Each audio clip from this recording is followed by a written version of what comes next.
kabila ng kanilang alitan noon, handa raw makipag-ayos si Tacloban City Mayor Alfred Romualdez kay DILG Secretary Mar Rojas. Pero si dating First Lady Imelda Marcos, tila dismayado sa nangyaring gusot sa pagitan ni Rojas at kanyang pamangkin. May report si Sherry Ann Torres.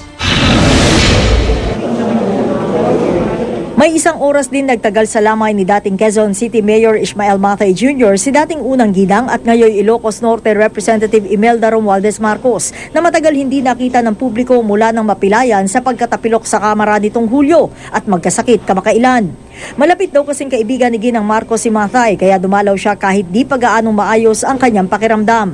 Pero ang Leyte kung saan siya lumaki, hindi pa raw niya nasisilip. Pero pangako niya paglakas niya, dadating ako doon, naghihanda ako. In fact, meron akong ready mga supplies. malapit na po. Malapit na supply. Hinanda namin from the Middle East. Sa kabila nito, di raw lingid kay Ginang Marcos ang sitwasyon ng kanyang pamangking si Tacloban City Mayor Alfred Romualdez. Nang tanungin tungkol dito, well, politika. Wala tayong magagawa doon. Ito pong sabi.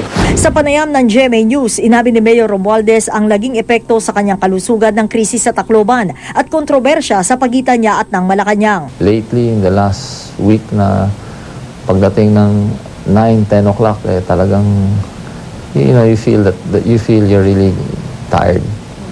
And sometimes bigla na nahilo ka.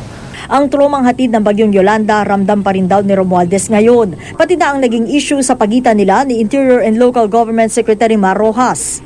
Gayunman, wala naman daw halong personal ang mga sinabi ni Romualdez. Katunayan anya bilang pakikiisa sa diwa ng Pasko, handa siyang gumawa ng unang hakbang para makipag-ayos sa palasyo. We're not starting. I'm just giving an account of what happened. We feel that, that it's different. I'm willing to trash it out. I'm willing to discuss. Why not? Sukling sagot naman dito ng palasyo, ang Pangulo po ay leader ng lahat ng Pilipino, no? At sa lahat ng panahon, siya ay bukas na makipag-ugnayan ng mainam at mahusay sa lahat ng Pilipino.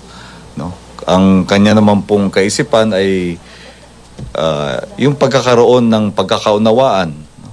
Wala naman po siyang mindset na may kaaway dyan, may kaaway doon. Kasalukuyang nagbabakasyon ngayon si Rojas sa Estados Unidos. Hindi niya sinagot ang aming ipinadala sa kanyang text message tungkol dito. Sherry Ann Torres, GMA News.